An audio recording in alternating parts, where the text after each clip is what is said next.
also I realized, why are you not happy with what you're realizing now in this meeting? And what is that keeps me from really enjoying life, or my awareness, my beauty? I mean, the beauty of life. I mean, and I don't really have an answer. I mean, my answer may be you play habits. I have habits which I do not renounce in a way. I don't know. And yeah. Habits like what? Well, like yeah, a habit of not caring too much. No, after all. After all, nothing really matters in some way. You know, so. This is a good habit. I like it. Is there a question in all of this? Yeah, the question is, I feel like, why? So in this way, I feel like I'll never get what I really want. And what is it you really want? For example, in this case, say realization. Right? Mm-hmm. What is it bars me from being happy with this? Why just maybe half-half? Half-half, yeah. Yeah. Being half-hearted. Yes. Yeah, I mean, what comes through me as I sit with you is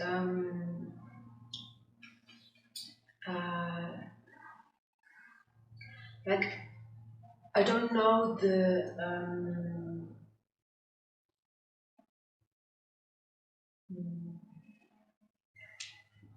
I mean, I was totally hearted when I decided to come here. Yes. Yes. You have to be here. Yes. I think you're great. I was thinking that, yeah, you're a warrior. A what? A warrior. A warrior. Warrior. Wow. And maybe that's what I don't want to be. I'm afraid to be a warrior. What I'm sensing as I sit with you is avoidance, right? Mm-hmm. And like you're saying it yourself, afraid to be a warrior. And what I sense is that, your idea of realization, enlightenment, and this kind of thing has been conditioned and is somehow like a way to get out of this humanness, like to go to another place, to have some other experience. Yeah? Yeah, it's, since the beginning it was like being a superhero. Yes, like to reach some yeah. But what I'm inviting, in this sharing, in this meeting is, okay, I will support and point and facilitate who you really are, but through meeting the humanness. Yeah?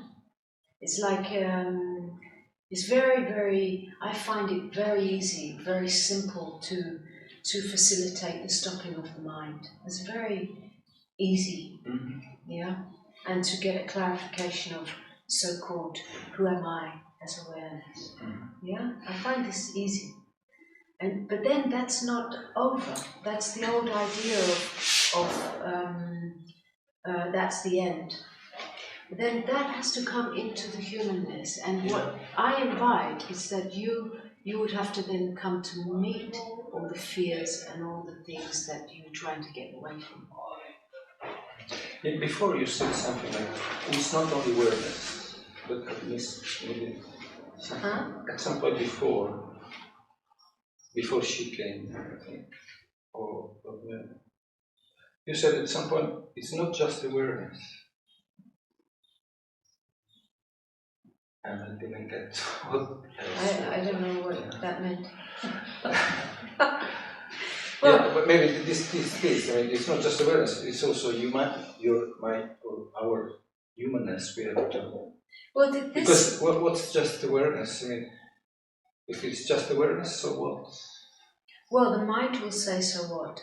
Yeah. The mind will look at it and go, oh, just that, you know, I've been like all these years waiting for this enlightenment. Oh, just that, you know. And this is when it's perceived by the mind. But when awakeness itself, that which is aware is awake to itself, which is seeing through the whole play, which is meeting every moment. This is looking through every pair of eyes. This is looking through every pair of eyes. This that is aware looks through your eyes, is it? Right now, aware, looking through your eyes. And it looks right back. Yeah, this that is here in the space between these bodies, this. Right here, yeah. This looking through every pair of eyes and running through every form. Existential life. Yeah. It is, the nature of it is to be aware, but also the nature of it is free, full. In itself, it is peace.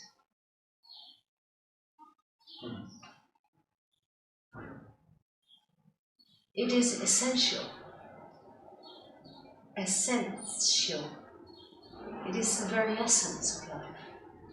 Wearing a human form. It is that. Yeah. Wearing a unique.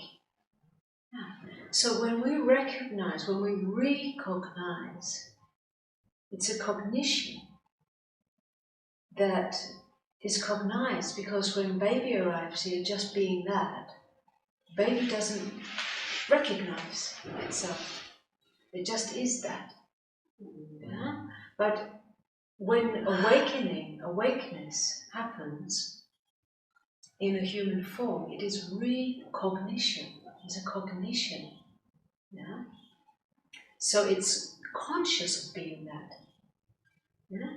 But that doesn't mean that humanness should stop going on. It's what you're here to live.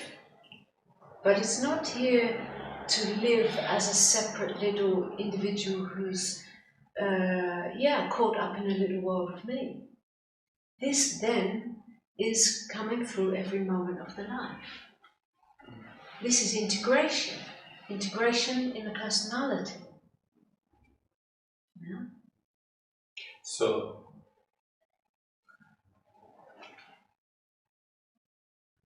yeah, maybe also maybe a question of trust. I mean, for example, decisions. You know, you said yesterday of the story or being in an island and we're waiting for them. And so this morning you said it was very great. I mean, we cannot make decisions without mind, but still we try. Yes, and sometimes you do. And you decide something with the mind and it doesn't lead you into the correctness. And so maybe what is lacking for me is still have real trust. Okay, let's drop everything and let's life decide or indicate or maybe I don't have this real trust, or maybe I don't trust myself to be able to understand the signs but what the directions.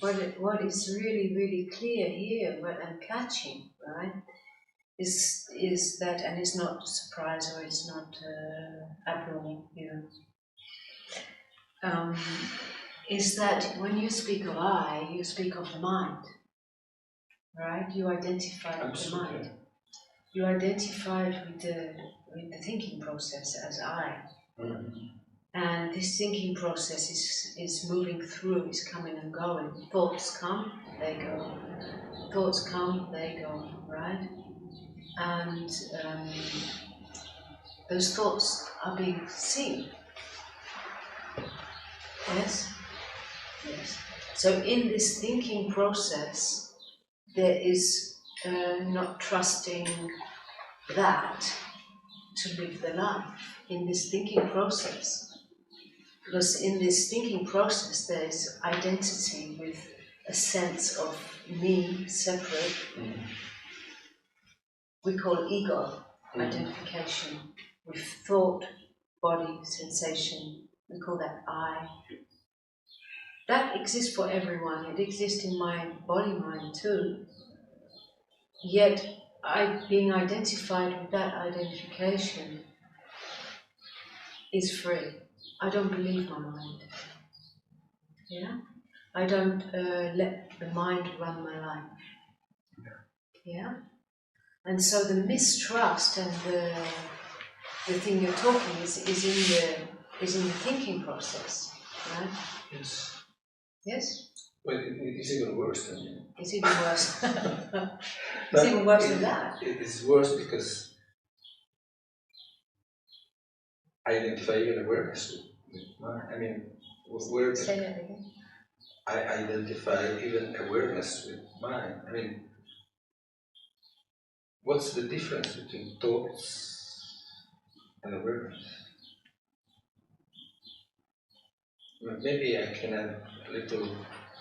I mean, for me, I understand. For me, everything happens whatever happens is mine. Okay. Well, no. There is a seed. I have to make an effort to go, for example, to my feelings. Make an effort. Yeah, because it was a completely blank feeling, totally blank. I feel nothing. Okay. And maybe that's a problem. Yeah. Well, no, it's no problem. It's more, I would say, like what's being avoided. Avoidance. And in that avoidance, there's the wanting to get enlightenment, where you're really safe from all of that. Yeah, a certain state. But you say, let's address this question. You say, what's the difference between awareness and thoughts? Right? Thoughts appear, they come, they go, isn't it? Yeah. To who do these thoughts appear? To what do these thoughts appear? But I ask you in this moment, don't look for the answer to that in thinking. Right now, a thought that comes and goes. What is it that sees the thought come and go? Can't really say. Is it aware? Yeah. Is it here, now? Yeah?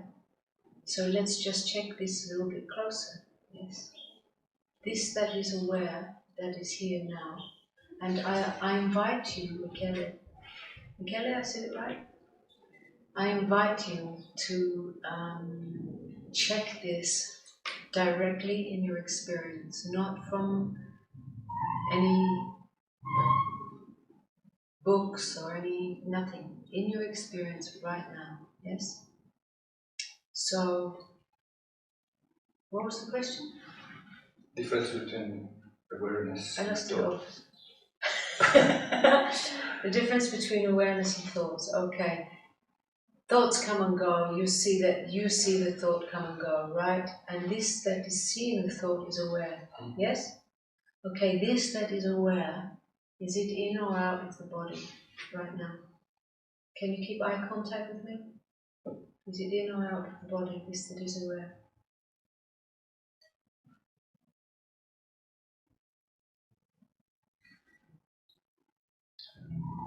Can you check? Check how the seat you're sitting on feels under your ass. Can you check that? How does it feel touching your body, the seat? How does it feel? Is it soft, hard? It's hard. It's hard. Is it warm, cold? Medium. Okay. Now you didn't think about that. You just went to check it in your experience. Yes? So this same way you check. This that is aware right now, is it in or out of the body?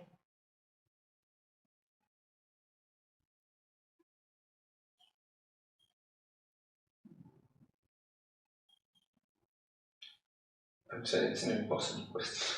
It's an impossible question, but it points you to look.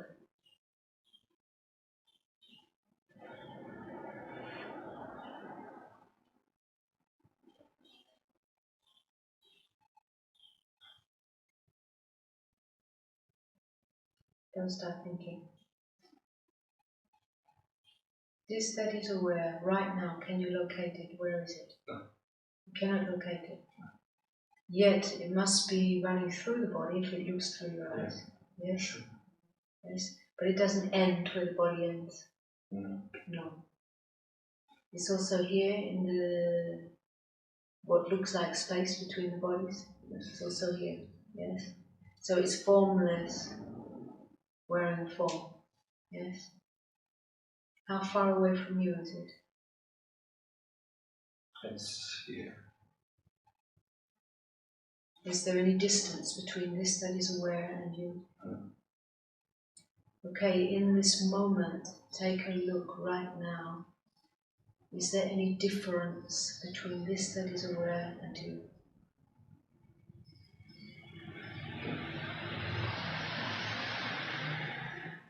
So then are you saying that it is you?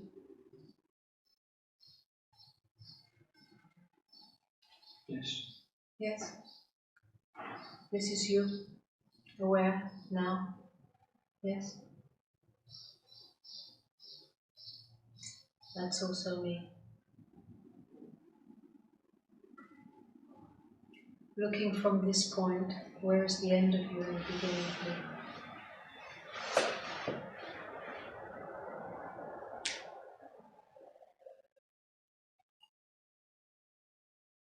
And detaching. This is again a thought. Yeah? When you look from this point out of the direct experience of being aware, where do you experience the ending of you and the beginning of you? Right now. No boundary. Yeah? And then thoughts come along and they say, I don't know whether to trust this. Does this thought change this? So when you overlook this and you start wearing that thought process as if it's you, it all becomes your experience. But when you are seeing the thoughts coming and going, what power do they have?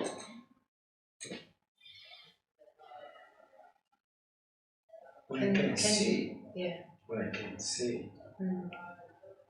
Right now. You can see right now. Yeah. Right. Right.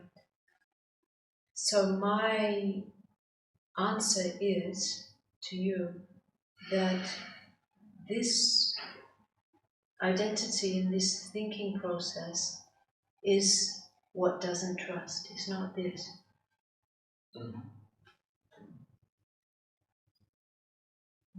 So when you overlook yourself and you identify in that thinking process, everything is half-hearted, and this will go on, you know. But can you value this? That's it. Right now, does this have any value for you?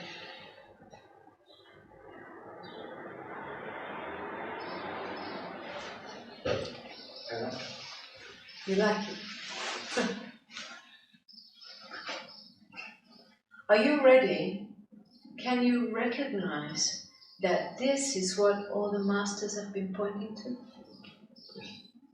Yeah? Simply this? Yes.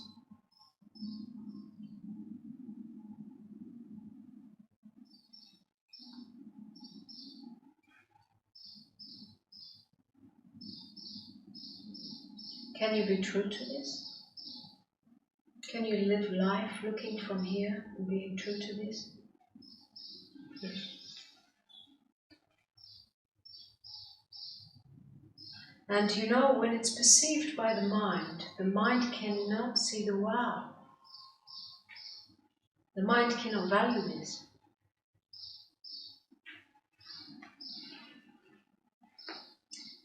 It's like it takes a certain maturity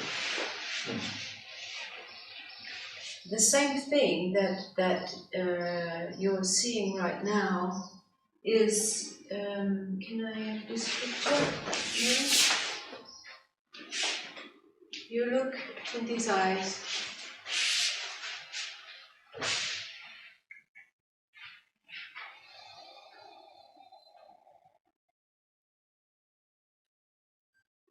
The same thing. This 16-year-old boy laid down and gave his whole life to, and was just absorbed in that.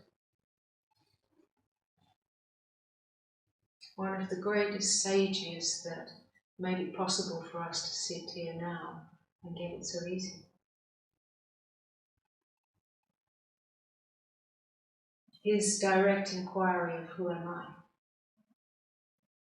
The value that he gave to this recognition is what became never-ending bliss. It is the value. The value. You know, Osho spoke of it as being like this, and it was the value that he put on that. That's why it was so difficult to recognize, because who could recognize that this simple, ordinary seeing could be that great big? The valuing.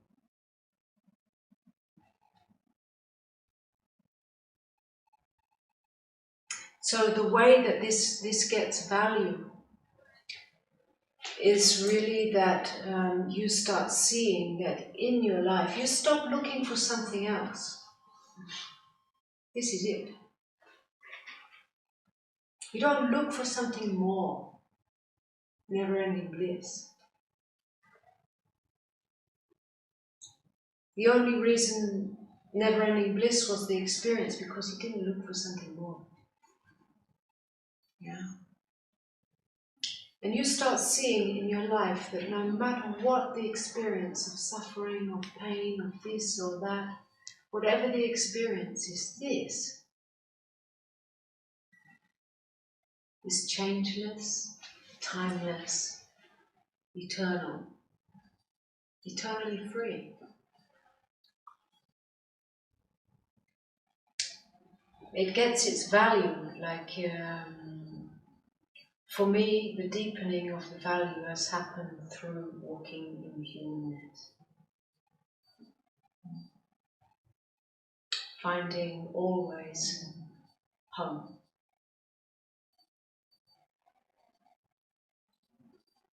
Finding a place to rest in peace always. I know myself as that. It's my very self. And this doesn't die when the body dies.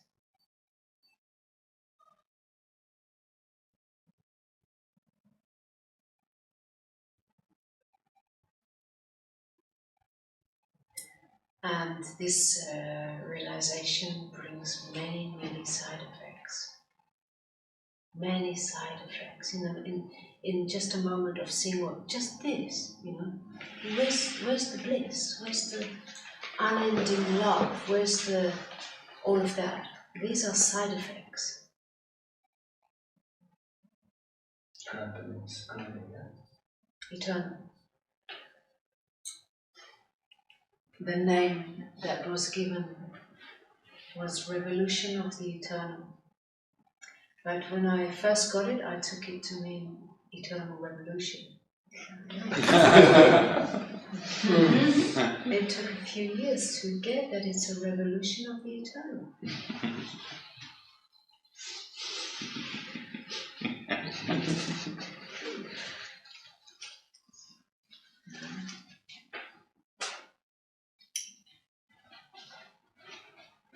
It humbles you. It takes away all your illusions. And you know, more and more every day, this is an endless deepening. It's not like a moment where suddenly it's a bottomless, endless deepening. There's no ending to this deepening. But when I say these words, I don't want to create ideas of a place where you're going to reach or nothing like that, you know. It's this right here, right now, this is it. Don't ask for more, isn't this enough? And if you cannot recognize that the enoughness of this, there will never be more. It's paradoxical.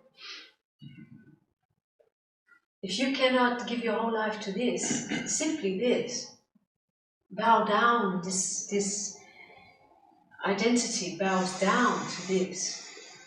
It was always the master that you bow down to. It was this. Osho was just holding space for this, yeah. How to say it any simpler? When this form bowed down to Osho and took that initiation, it was this I was bound down to, but I needed that figure in that moment of master. And I became disciple, you know. But these days are over. I'm telling you, we're in 2011 and there's like a whole consciousness has released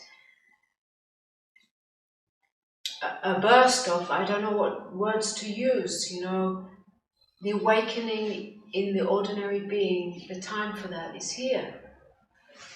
And it's no longer this big explosion. It's an awareness that is running through so many beings now, and the sharing of it is coming simply, and it's time for you to take the authority of what you are and live that. It's your time, you know. It's time really to shift as yourself. There's no more master to follow. So it's like really a shift in humanity, and I can feel, you know, in you like this is a whole breaking down of all what you've been believing and following, and it will all fall away. Yeah? Are you ready to give up all your practices, you know, and be what you are?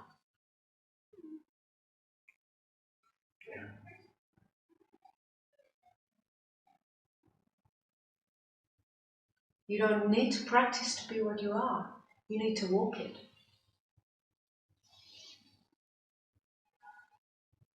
Don't give the power away to the mind.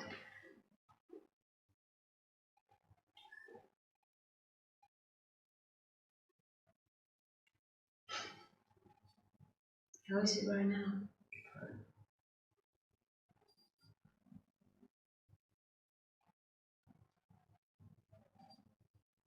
This is the beloved.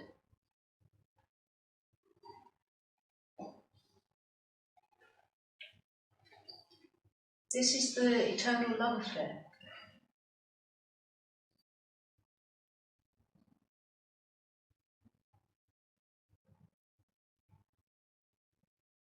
And when you are not in the way with all this nonsense, it just keeps on giving itself to itself.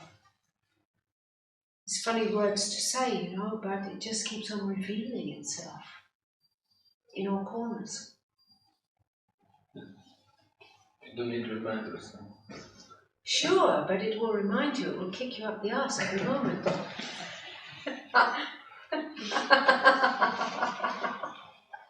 You will have reminders constantly. Of course you do. All the weight of the conditioning of the past is heavy unconsciousness. See, I don't give back. I mean, I'm not blaming. I don't blame Buddhism. I don't blame masters. No, there's nobody to blame. I was saying to him yesterday, it's just me that just kick us a brick. You know? That's it. It's the unconsciousness in humanity, passed down through generations. Unconsciousness. And now the planet is in a shift in consciousness. Yeah? It's I would like to the fog is clear. Sorry? I would like to work for it. You would like to? Work for this. You need to. You need to. You know, what I experience in myself is that what used to be work, clearing the illusions, what used to feel like a work, now is just a happening. It's just a happening that I observe. I go on clearing up the unconsciousness in this form. But it's not even something I make an effort to do. It's a happening I watch. I can't stop myself.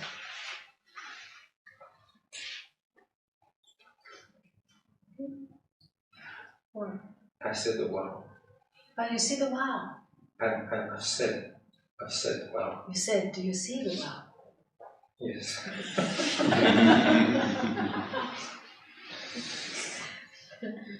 Can you taste?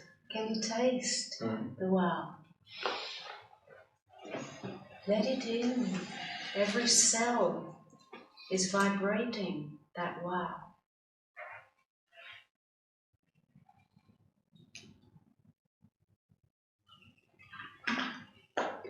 The only thing, don't think too much about it.